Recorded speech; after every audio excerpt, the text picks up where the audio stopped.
What's going on, guys? Snake Guys here, playing some more Dark Souls 2, and today we're going to be doing a boss weapon showcase. And the boss weapon we're going to be showcasing is the Chariot Lance. Now, if you don't know how to get the Chariot Lance, all you have to do is make sure you beat the Executioner's Chariot and then go back into the Lost Bastille and trade it to Strayed. I think it's about 1,500 souls, but I'm not too sure. You can see exactly how much it costs right now, and that's how you get the Chariot Lance. Now we're going to go ahead and get into more detail about this weapon. Okay, now let's get into the base stats of this weapon. Right off the bat, it's starting off at 124 base physical damage, and it does have some bleed damage on it as well, coming in at 67. The requirements are a little too high for me and for my liking on this weapon, needing 30 strength to wield, 15 if you're going to two-hand it, and 18 dexterity.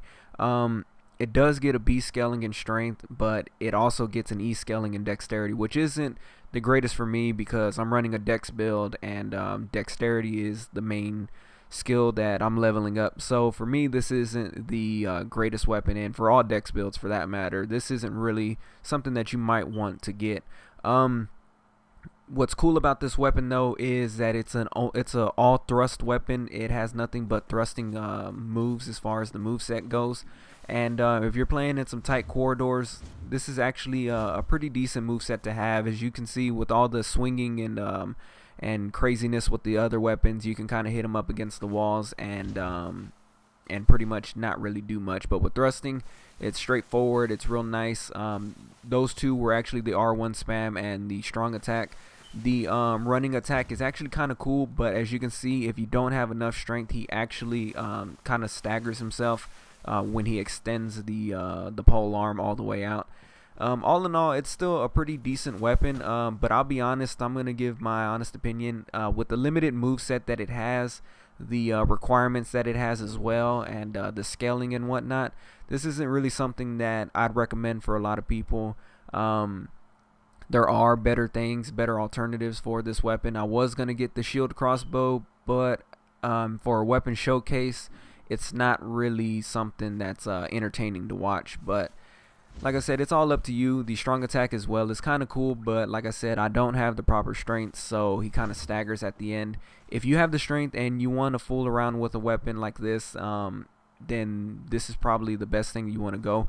Keep in mind though, and I don't really say it in all of my showcases, but keep in mind that as you upgrade a weapon, it does get better. The scaling gets better, you know, everything just in general gets better. So basically what I do is I just show the base stats so you kind of know where your starting point is at, and I don't really want to mislead people in having like a fully upgraded weapon and then having them want to go get it and only to be disappointed when it's obviously not the same stats or the scaling for that matter as well. So keep in mind that I'm going to be doing all of these as base weapons, but they also improve when you upgrade them. So that's pretty much it. I'm going to go ahead and fight these kobolds. Pretty soon I'm actually going to need a new area for this. I've been doing Majula since, I've been doing things betwixt since I started this series, and I think these guys are going to be running out of their spawn pretty soon. But as you can see, I really love thrusting attacks. That's my thing. I really love weapons that have thrusting movesets in it, and this right here actually has some pretty decent reach, and the thrusting attacks are always really nice. But like I said, as far as a whole and as a weapon, unless you're looking to mess around, I really don't recommend it. But the decision's up to you. I'm pretty much just showing you kind of like the basic start off. But that's going to wrap it up for this video. It was kind of short, I know, but that's because there's really not too much detail about this weapon. If you do have any more questions, let me know in the comments, and I'll try to help you out. But until next time, take care.